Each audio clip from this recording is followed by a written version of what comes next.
Hello, welcome to the Michael Harding podcast, and welcome to the podcast of the Laughing Buddha. Now, I am completely at a loss. I'm starting by giving a brief talk on what I feel Buddhism is to me. And it's such a big subject. It's like trying to explain what water is. You know, it's all around you, but explain it, I don't know. Or like the air. They used to have a great phrase in the old days, grace is in the air.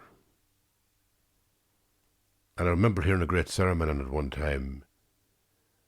And during the sermon, the fellow giving the sermon, he'd keep saying things about how kindness works. And then as his refrain, after each example, he'd say, grace is in the air. And it kind of made sense because it's like there's something, you talk about a graceful person, you know, somebody, you can't name it, and yet the word grace is so important and it's going out of use. And you'd be afraid that when it goes out of use, maybe the actual idea or the reality behind the word will vanish when the word vanishes. But grace it's what we have that is not from us, and yet it's a sense of giving to the other person, a graceful disposition to the other person. And it's like it's in the air, you just pick it up. It comes from God, we'd say as Christians, you know, grace. But what is grace? It's just amazing that it's not really talked about much. I think that in Buddhism, grace is very much like enlightenment. You know, that's where the link is. That's where the two words meet, and where the two traditions meet, in the idea of grace. So the experience of grace is the experience of enlightenment. It's only that in Christian terms, we over-embellish the narrative. We give it a more complete narrative because in Christianity, we feel that it's a revealed religion. A revealed religion, that something is being revealed to us. We are actually responding to discoveries we make about reality, about life. We're having a conversation with a transcendent ground of being, and that means the ground of being is personal and presents to us in a personal, intimate way. We feel it in our own soul when we are alone. Deeply we feel a sense of awakening that there's something at the deepest core of who it is to be me, is the bit that watches me, observes the world through my eyes and my lens.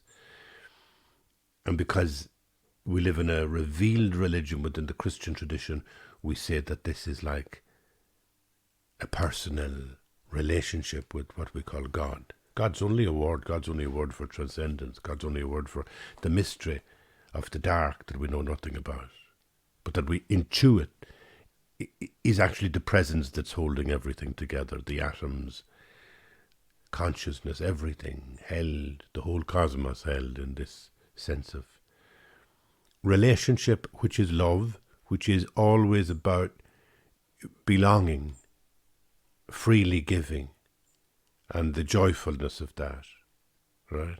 So Buddhism doesn't go that far, because Buddhism says, you know, more like a scientist says, here are some deductions, try and look at them, make these deductions, see what you think.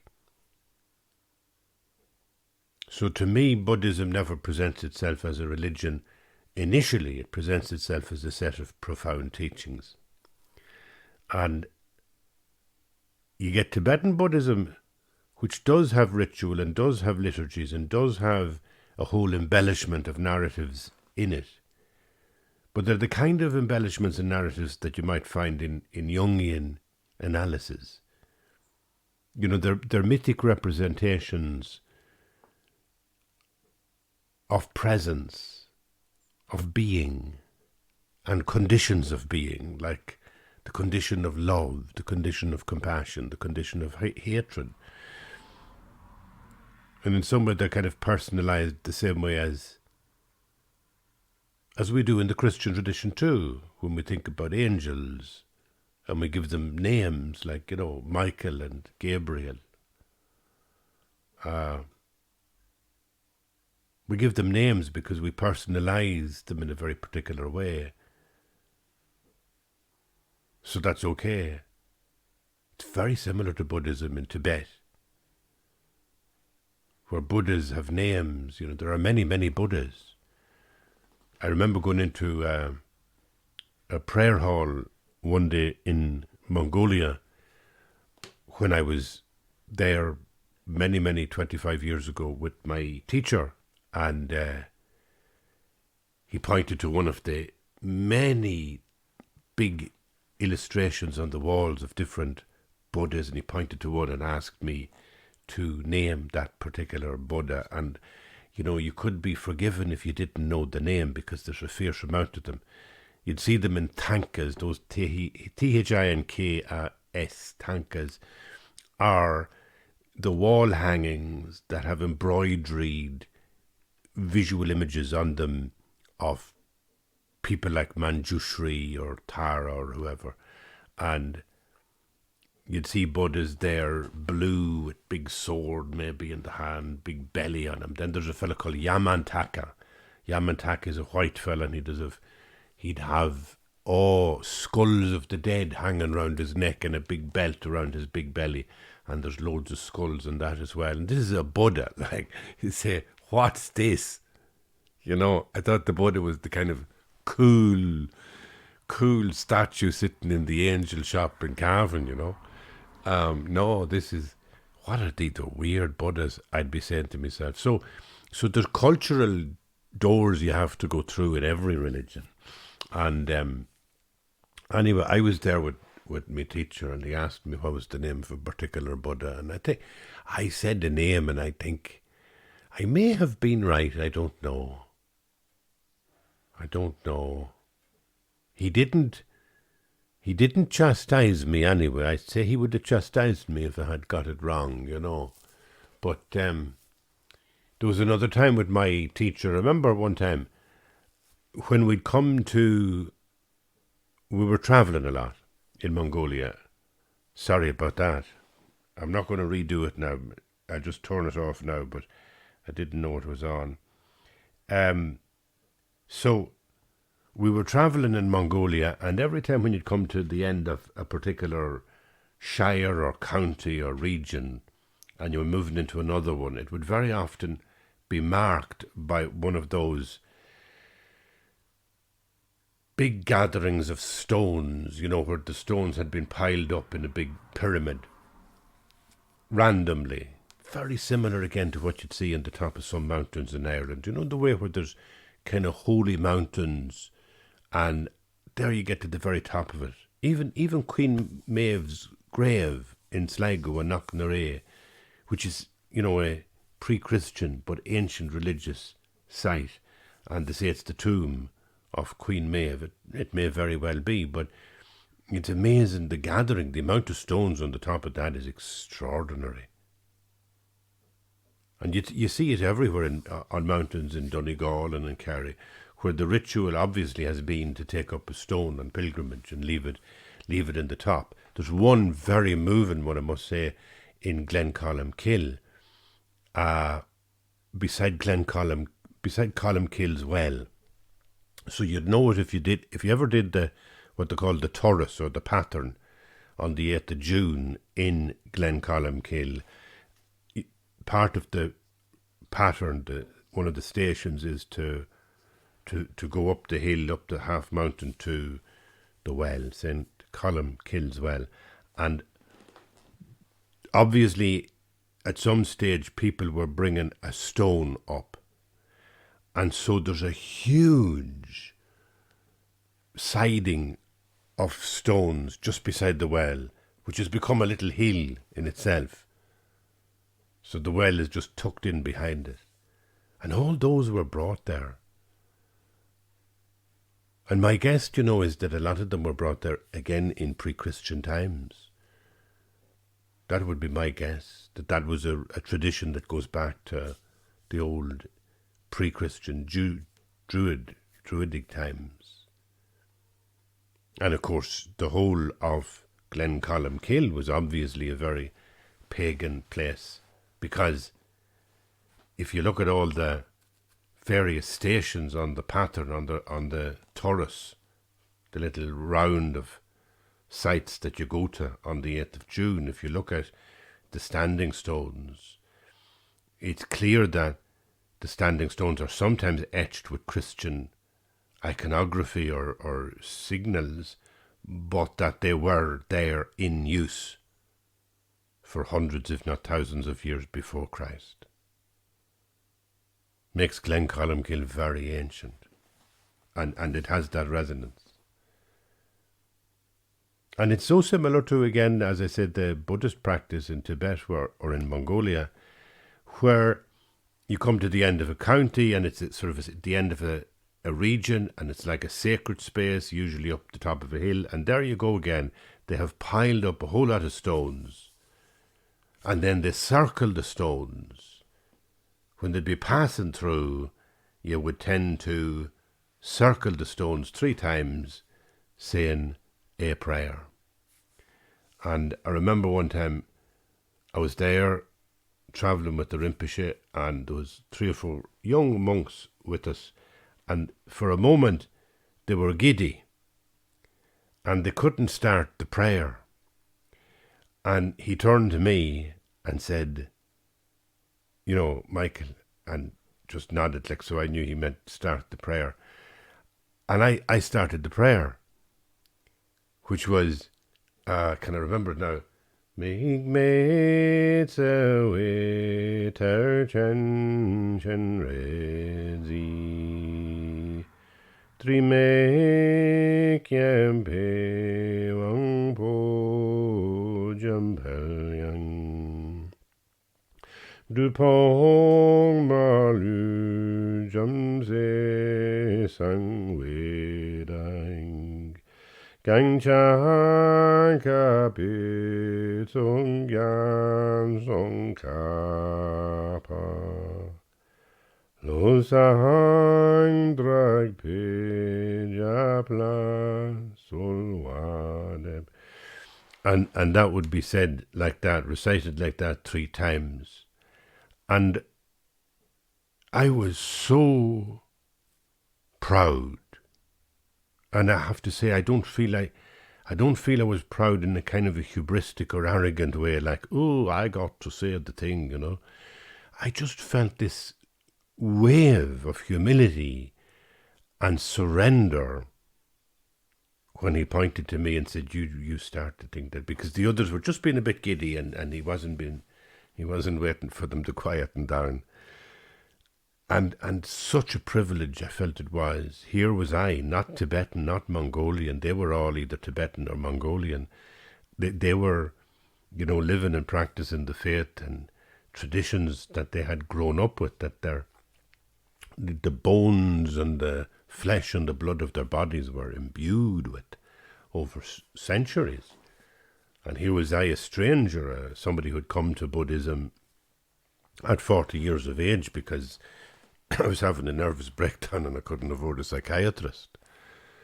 And yet here I was, maybe 5 years later, feeling that this was an honor. And it was an honor because of who was inviting me to do it.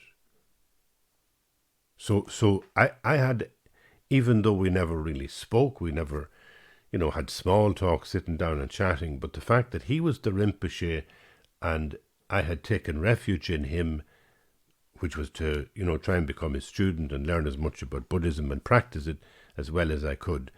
And so I kind of really revered him. And I still do.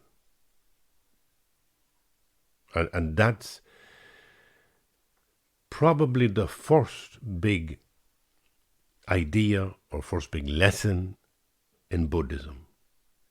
For me, and for me to share, It is the sense that you begin with a teacher. You know, there's a pottering around you can do, and there's only so much pottering around you can do with religion. You can be reading books and you can be listening to podcasts, and they can kickstart you in a certain direction. I mean, I'd feel it a great joy if this podcast was the kickstart in your life where you experienced this thing of, I must go and do something now about this. And then you went to either a Christian church or a Buddhist center or a Zen center or whatever you're having yourself. And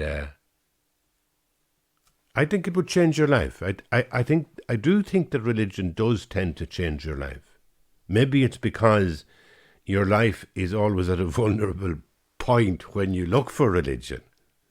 You know, you're at a crossroads just in very human psychological terms. You're vulnerable in a hospital. You're worried. You're depressed. Your marriage is broken up.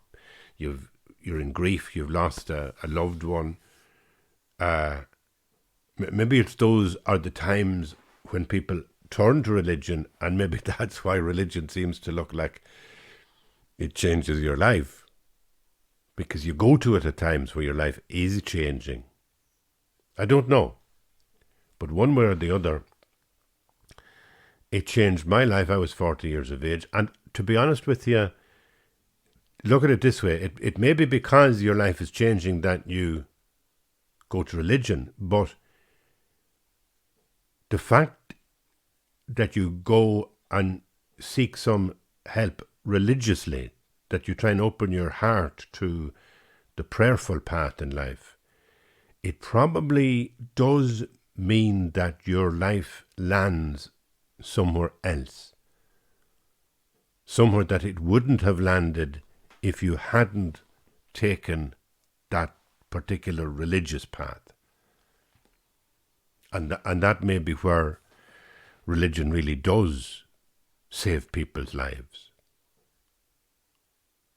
Like in my situation, I know I was at a crossroads at 40, emotionally, in every way. I felt I needed a therapist, I needed a psychiatrist, I wasn't well, and I was getting angry in myself as the years were going on, and I felt, this is not the way I wanted to live life. It's certainly not the way I wanted to live life. At every moment in my life when I had a real hopeful dream of the future. When I was a child, when I engaged with the sense of faith and religion as a child, when I was ordained a priest, and when I was married, those 2 days were so important to me as religious moments, as spiritual moments in my life. And they were moments that expressed hope immeasurable. Immeasurable. I mean the idea of when we were married, it was making incarnate in this world the idea of paradiso. And everything that we built in the terms of trying to develop a little house or little garden, whatever, it was our paradiso. It was very small and very humble, but that was our paradise. We were living paradise on earth.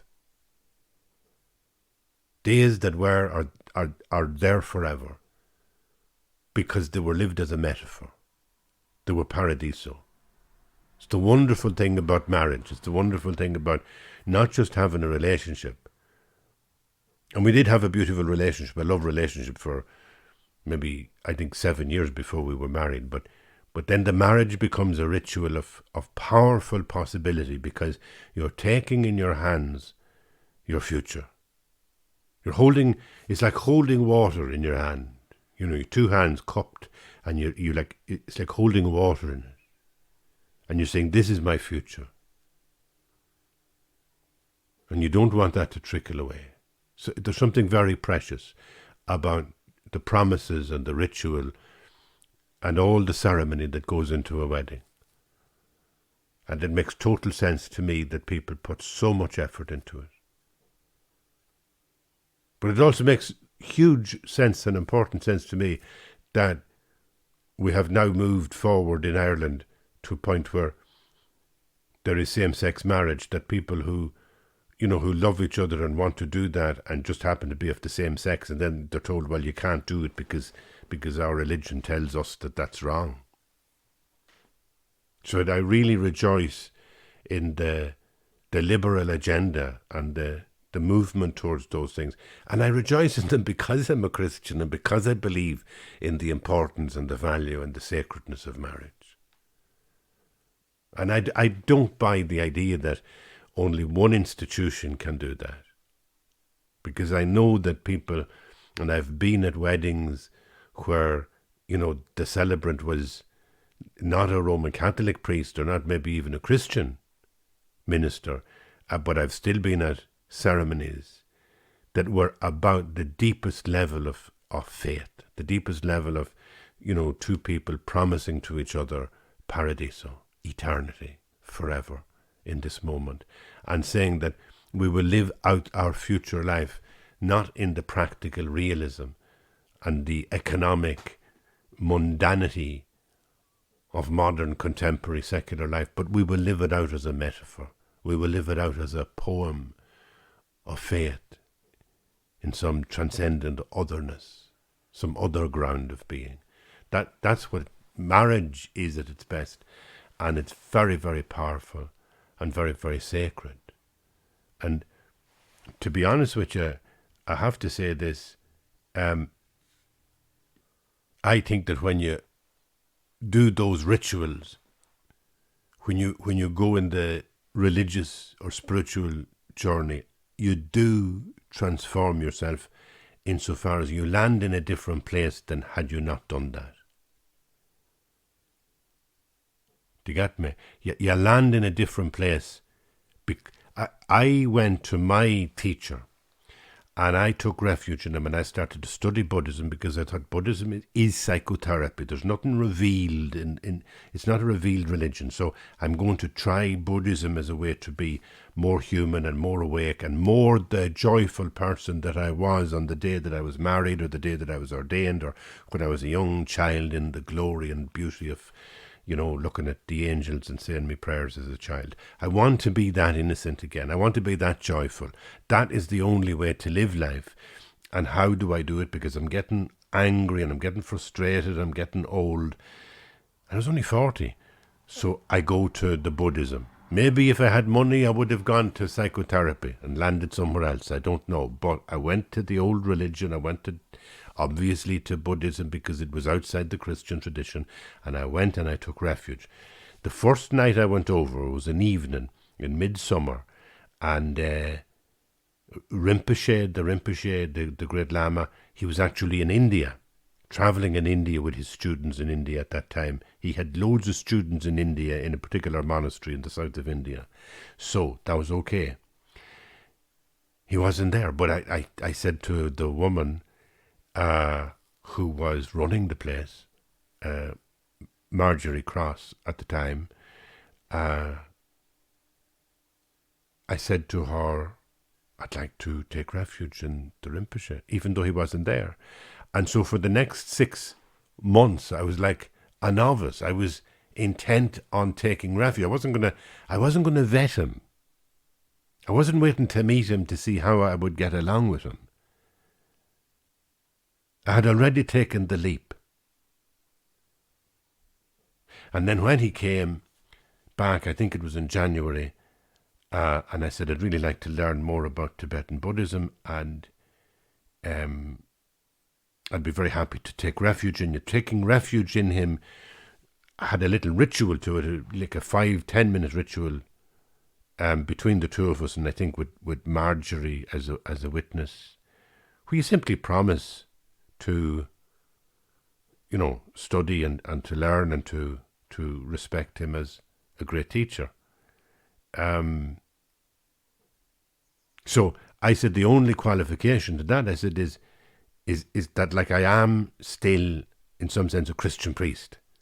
So is that okay? And he laughed, of course. He said, like, and that's the wonderful thing about Buddhism, that it doesn't matter and is not in conflict with other religions. there's a mistaken notion sometimes among Western people that they should convert to Buddhism, and if they do, well and good. And for some people, for many people, probably is a wonderfully good thing. But I'm always mindful of the Dalai Lama, who says regularly, that there's no need to convert to Buddhism. The Dalai Lama is not trying to, get more Buddhists into the world. It's sufficient within the religion you grew up in. It's usually best to stay with the religion you grew up in, but just to practice it better. So that was one piece of wisdom that wasn't maybe what I expected, because I had indulged myself for many years in a hubristic way about the Catholic Church, that because they hadn't fully realised everything that was in Vatican Council documents in the 1960s, and because they had not fully realised the possibilities of liberation theology, and because the Polish Pope was such a conservative and an institutional kind of man, and all that had made me very hubristic and very negative and very judgmental about the church. And I might have been in danger of taking up Buddhism as an alternative, anything but Catholic. Like, I'm Buddhist, that means, I've outgrown all that silly Christian stuff. And I couldn't but admit that, I considered myself, even though I was outside the church, but to be still a, Christian priest. And when he kind of responded to me positively, like, not we'll have to do something about that, or that's a pity, or, we'll have to get you to renounce it or something. No. He said, oh, this is good. This is great. I realized for the first time that Buddhism can be a foundation to everything in your life. Everything.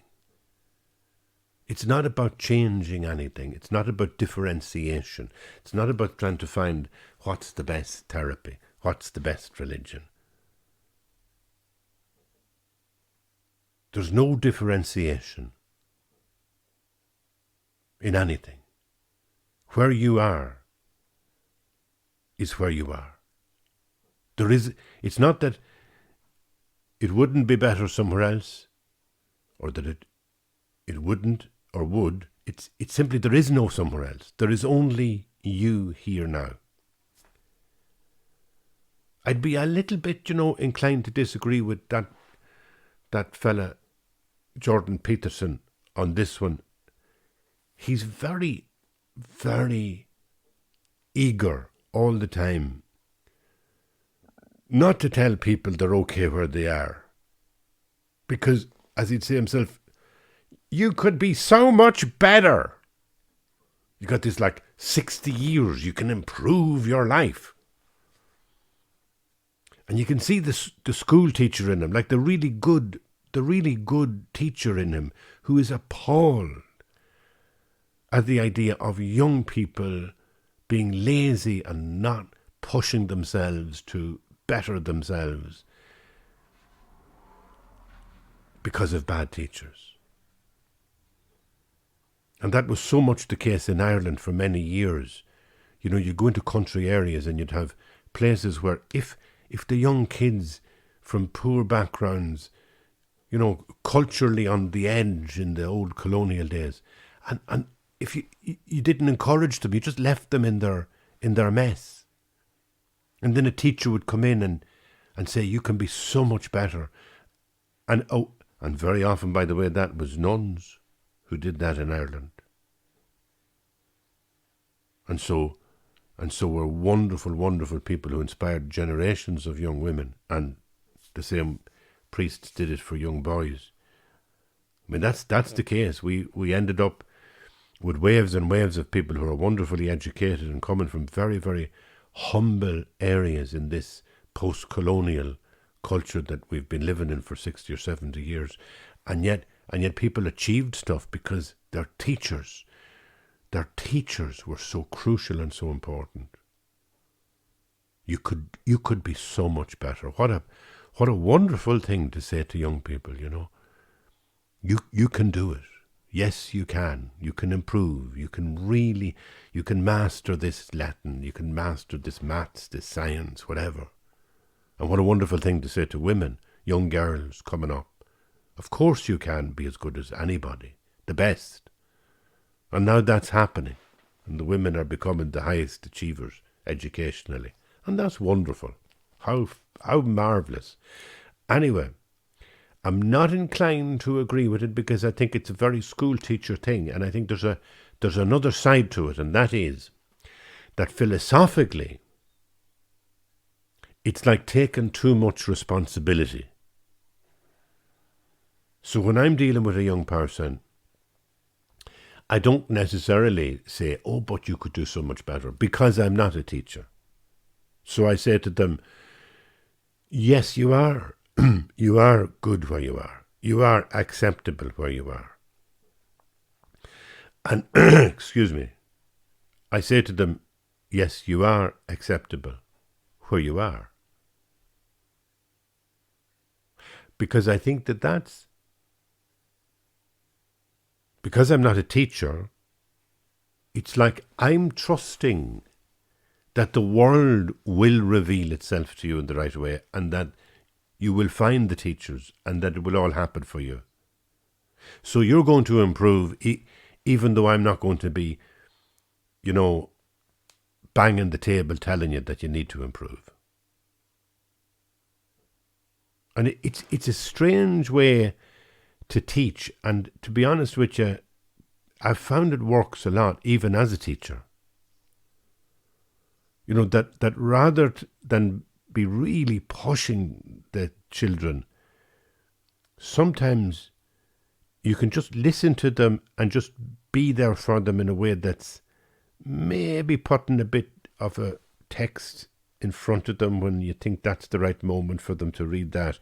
Just very gently nudging them onwards without even saying you can do better. Just nudging them. They don't even notice you're teaching them. And that can be a very, very good, delicate way to teach, I think. And that's very Buddhist. Because that was, to me, a huge part of stepping in the door of Buddhist practice, was that I found a teacher who was saying to me, or was affirming in me who I was already. So if you take up Buddhist practice at a serious level, you're not doing anything to betray yourself. You're not going back on anything you believe as a Christian, or anything you believe as just as a human being who loves maybe your family. You know, it's not a kind of a leave the family and go and search for meaning in life. It's actually awaken to your family and awaken to the here and now. Awaken to now. Awake. So that was my first experience of Buddhism. It was about being here and now, as what I wasn't trying to achieve something, and also it was about the importance of the teacher, that the only way to do this is through a teacher. And the Panchen Utral Rinpoche, who has been now for many decades in Bonboi and Jampeling, a Tibetan Buddhist center, he became for me a teacher. And the funny thing is, he wasn't teaching me, as I say, by the Jordan Peterson way, you know, pounding the table saying, you can do much better, and have you studied the following bits and pieces? No. He seemed to be just a presence. He had that gift of the teacher who is kind of there for you and kind of like puts something in your way with great discretion. And the way he might put something in my way in the early days was when I'd be over in Jampeling I'd go into the library to talk to him. And I used to always be very glad when, if I was in the library looking at some of the books on the shelves, he'd be at my side. And he'd never recommend anything. But there was a very subtle way. I would take a book from the shelf, and let's say it wasn't 100% a great book. I'd take a book from the shelf and I'd flick through it. And he'd say, "Oh," and he'd say something about the garden. Or, "Oh, a lot of visitors today." He'd say something that I'd put the book back knowing, he's not really much interested in that book, is he? And then I might take one particular book I took down, and I have it in front of me here. It's called Liberation in the Palm of Your Hand. I remember the first time I took that down off a shelf, and I opened it, and I mumbled something to myself, like, I wonder what this is like. And he said, "Oh, very good book. Very good book." Well, now, I can tell you, from that day to this, that book has been at my side. It's called Liberation in the Palm of Your Hand, and it's by a fella, again, another Rinpoche, Pabonka Rinpoche. Now, Pabonka Rinpoche lived, I don't know, about 100 years ago or more. And he was a teacher, a Lama in Tibet, great Lama, and he taught in Tibet. And there's a picture of him at the beginning of it. I'm trying to find it now, I can't find it. I can't find it, but anyway, there's a picture of him in there. The book it was transcribed from recordings, as far as I remember, that were made of a big long teaching that Pabonka Rinpoche made maybe 100 years ago, early 1900s. And he was given a teaching, and he was given the Lam Rim teachings. And he was given them in a way that he'd heard them from somebody else. And he was given these teachings, somebody recorded it or transcribed it, but they got it all down, and eventually it was published as a book.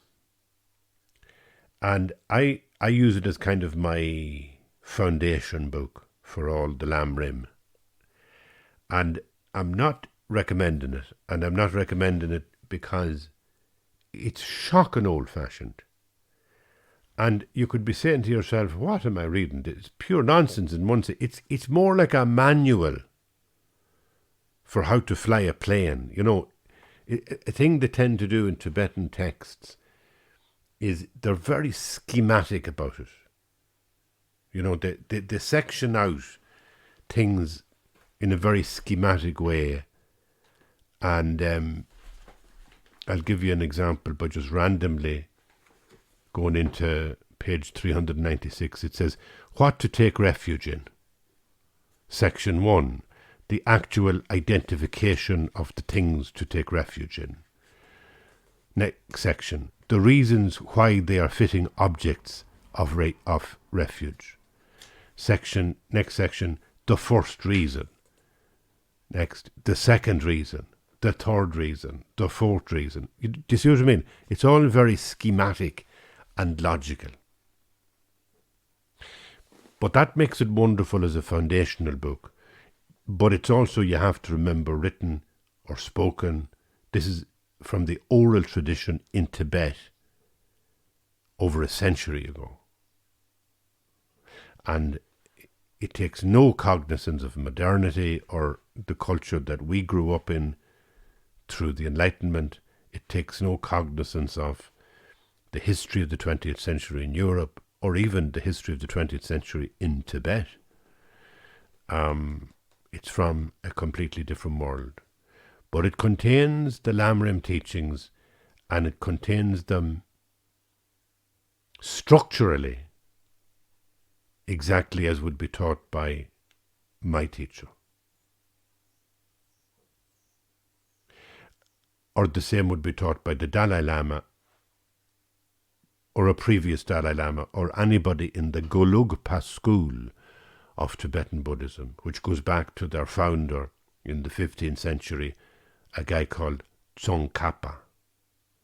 Tsongkhapa was a Lama who kind of did a big reformation in the monasteries in Tibet, and part of that reformation was making a schematic sort of Summa Theologica, a complete edition of Buddhist teachings in a simple version. I don't know anything about the original Buddhist teachings. They're so complex, they're so esoteric, and there's so many of them. You know, the tradition of Buddhism in India is something that you can still feel resonating off the bodies and the souls of people from India. When you meet particular people from India who seem to have a kind of an innate compassion, an innate gentleness. And you can only say that it's cultural. You can only say that in some sense, some profound enlightenment that went on for hundreds of years in Indian culture still was resonating and trickling down for 2 millennia afterwards. So what must that civilization have been like in its glory, maybe 500 years before Christ? What must that have been like? And the kind of sophisticated, civilized and graceful energy of the society that lived around those monastic centers at that time. Because you can still feel the resonance of it. In, as I said, that almost innate gracefulness that you can experience from many people in India. I don't mean to say that there's something special about Indian culture any more than any other, but they're all different. I do mean to say that the lineage of having a teacher is important, and then the fact that the teacher comes from a lineage that can be traced back to the Buddha. And that's what I found when I walked in the door of Jampa-Ling about 25 years ago. It was a blessing. It was a wonderful moment. And having a teacher is a great thing. And that's the first Buddha podcast. And it's hugely important. That's where you start. And in the next one, I'm going to talk about how the teachings are the most important thing after the teacher. First, you need a teacher. Now, I don't know where you go for that, but I'm not saying you go to Jampa-Ling. So this is not a broadcast on behalf of Jampa-Ling, but the concept is important. You know, there's a number of concepts, and I'll finish with this, but there's a number of concepts that are hugely important when you're trying to step into a world of faith. And one of them is a teacher. So that's true whether it be in Christian or Muslim or Hindu or Buddhist traditions. I would say it's the same even in modernity. If you're following a modern path of secularism or, you know, an ethic that's very rooted in, you know, living a very contemporary life, I think it's still worth having what maybe in Christian terms would be called a spiritual director, what maybe in modernity might be called a therapist. Although you have to be careful with the therapist, because more and more the therapist is becoming an activist who aligns her or himself with the agenda you might be looking for, rather than be antagonistic towards you. And of course, a good teacher is always the antagonist, challenging you. But in every tradition, and any tradition in life, find a teacher. A teacher who's not your lover, your partner, your friend, your mate. Somebody who is to you a teacher and only a teacher. Somebody that you don't socialize with. Somebody that you don't sit down with. Somebody that you go to, and in their presence you have a sense of respect and reverence for their wisdom. And then see what happens. And that's especially true, I feel, of every particular group, and in different ways. So the way that's important for a young woman and the way it's important for a young male are different, but both the same. That's the first thing. Get a teacher. It sounds a really difficult thing. There's another point. If you want a teacher will show up. But the second thing is get a teacher. If you're thinking Buddhism, if you think you're interested in Buddhism, there needs to be in your life a teacher who is really, really, really somebody that has a direct link with the teachings of somebody earlier, going right the way back to the Buddha. Otherwise, you don't know what you're dealing with. You could be dealing with a cod. So get a teacher. There's another thing. I think it was the Dalai Lama said this. Maybe not, but it's a great phrase in Buddhism. Don't make a soup out of your practice. When you begin to practice Buddhist practice, do a small, minimal thing and keep to it. Don't be trying a whole lot of different things as if you were looking for a buzz. I get a buzz out of good wine, and I get a buzz out of whiskey, and I get a buzz out of good spicy food, and I get a buzz out of dinner table conversation. But I don't get a buzz out of religious stuff. Religious stuff is dull. I don't get a buzz out of it, but I awaken. I become more conscious. I become more distant from my own self and feel a kind of a sense of presence that I belong to rather than I am. So that's not a buzz.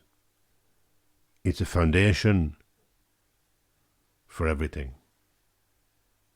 It's called awakening. And I'm going to continue with this in the next podcast. So this is number 1 for people who are coming to this much later. I'm going to try and keep them in sequence as a full set of teachings on Buddhism. And thank you. If you're still listening, thank you so much for being here. And I'm going to come back to the subject in The Laughing Buddha number 2. Bye-bye for now.